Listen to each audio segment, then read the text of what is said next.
Hablaremos esta noche de la guillotina. Durante el antiguo régimen en Francia, las autoridades trataban de conseguir la obediencia a la ley y al rey a cualquier precio. Y para ello recurrían a una justicia ejemplarizante, pensada para atemorizar y escarmentar en carne ajena a la población.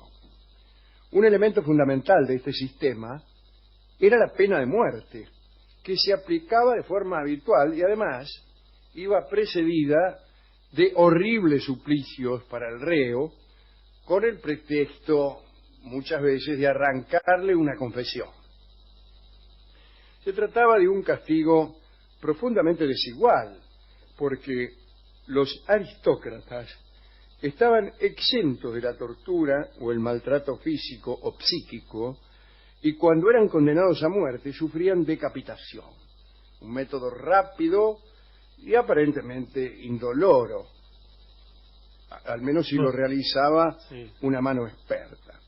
En cambio, los hombres y las mujeres del pueblo eran ejecutados mediante métodos brutales como la horca, el descuartizamiento, la hoguera. Estas ejecuciones, como se ha dicho, solían ir precedidas por las torturas que el juez estimara necesarias y que se llevaban a cabo en público, torturas que iban desde la flagelación y el tormento de la rueda hasta la ruptura de todos los huesos largos o el arrancarle trozos de carne de diversas partes del cuerpo con unas tenazas, etcétera, etcétera. Durante el siglo XVIII, con el triunfo de la Ilustración, muchos juristas y hombres de letras denunciaron el recurso de la tortura, las penas desproporcionadas e incluso los privilegios de la aristocracia. Algunos llegaron a pedir la abolición de la pena de muerte. Se puede destacar en este sentido el Tratado sobre la Tolerancia de Voltaire y la obra de Cesare Beccaria o Beccaria de los delitos y las penas. Todos estos libros inspiraron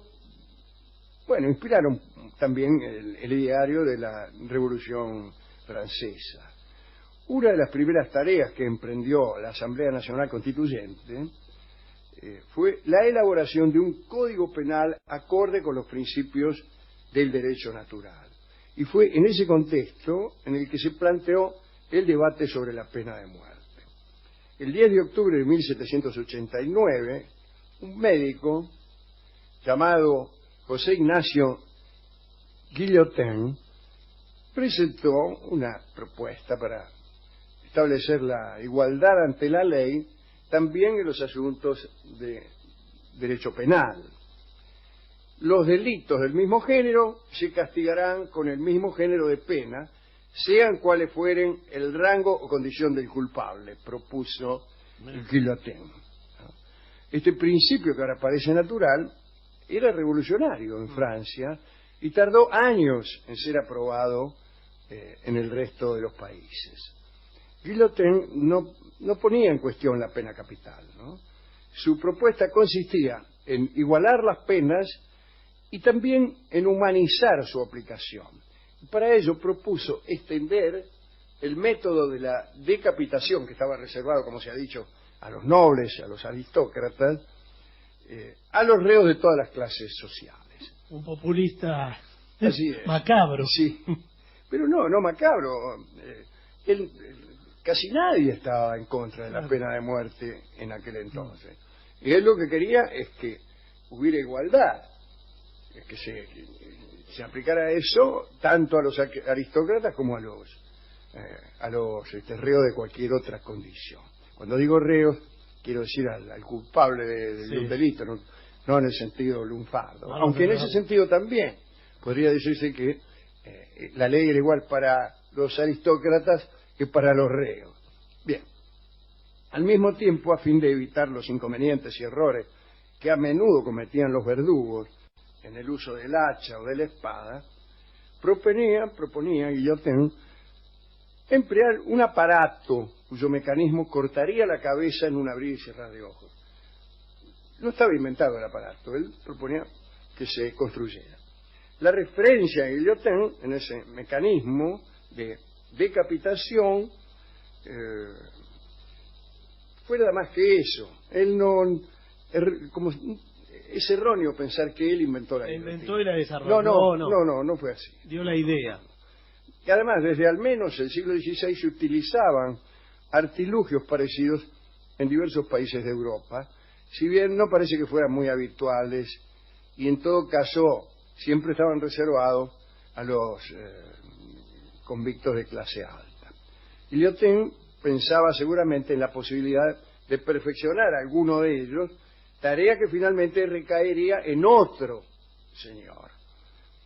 En el marco de los debates sobre este nuevo Código Penal, el 30 de mayo de 1791, el diputado Louis-Michel Lepelletier de Saint-Fargeau dio un paso más allá y propuso, sin más trámites, la abolición de la pena de muerte. Louis de Saint-Fargeau. Su amigo Robespierre fue de los pocos, se podían contar con los dedos de una mano, que apoyaron esta medida humanitaria, de los pocos que apoyaron la abolición de la pena de muerte.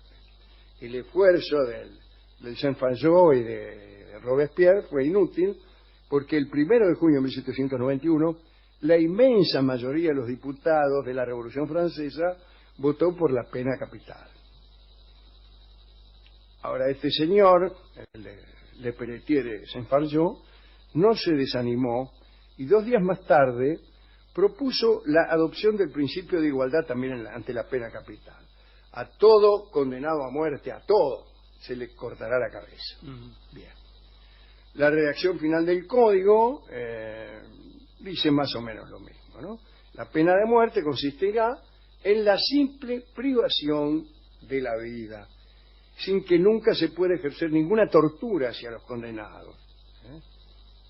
De este modo, la igualdad ante la ley se extendía también a la cuestión penal, no solo porque se aplicaba a todos, sino también porque se humanizaba, ¿no? En marzo de 1792, la Asamblea Legislativa, en cumplimiento del nuevo Código Penal, le encargó a un ñato llamado Antoine Louis, secretario de la Academia de Cirugía, la elaboración definitiva de un aparato para realizar las ejecuciones. Este señor Louis y su colaborador Tobias Schmidt, que era un fabricante de arpas, era alemán, fabricaba arpas, crearon entre los dos un artilugio que se inspiraba en los aparatos similares que habían funcionado en otros países europeos, pero mejorando su diseño y su funcionalidad para aminorar al máximo el dolor. Y bueno, ya conocemos cómo funciona este aparato, ¿no? Sin embargo, tanto Louis como el anteriormente citado Guillotin terminaron lamentando que su nombre quedara asociado a este nuevo invento, que pronto fue conocido como Louison o Louisette por el señor Louis, y más comúnmente guillotina. Claro. Guillotine. El prototipo fue construido en 2 semanas. Enseguida se probó en cadáveres de animales y de personas. Finalmente se instaló la guillotina en la plaza de Grève, frente al Ayuntamiento de París, y fue allí donde el 25 de abril de 1792, Nicolas Jacques Pelletier, un señor condenado por robo a mano armada, se convirtió en el primer ejecutado mediante el nuevo procedimiento, ¿no? El artilugio parecía destinado a suplir a los verdugos en estos casos, pero apenas unos meses después fueron llevados ante la guillotina 2 reos políticos, 2 servidores de Luis XVI, que había sido depuesto del trono, a los que se acusaba de actividad contrarrevolucionaria. Desde ese momento en adelante, bajo un régimen de gobierno revolucionario, que duró hasta la caída de Robespierre, casi 2 años más tarde, la guillotina se convirtió en el instrumento y el símbolo de la política de terror que la revolución desencadenó contra sus enemigos interiores, ¿no? Y eso que Robespierre al principio estaba en contra. Estaba en contra de la pena de muerte. De la pena de muerte. Es la pena de muerte. Después y terminó dirigiendo el terror. Terminó siendo él ejecutado, sí. ¿No? Bueno, durante este periodo, el total de condenas a muerte y de ejecutados con la guillotina en toda Francia fue de 16.594 personas. 2.000 y pico fueron ejecutados en París, principalmente en el aparato que se había colocado en la actual Plaza de la Concorde. Y allí fue ejecutado, por ejemplo, el rey Luis XVI y María Antonieta, y también el mismo Robespierre, ¿no? Y ese fue el balance llamado terror legal, en el que hay que ver un intento de controlar y centralizar la violencia, ¿no? Pero bueno.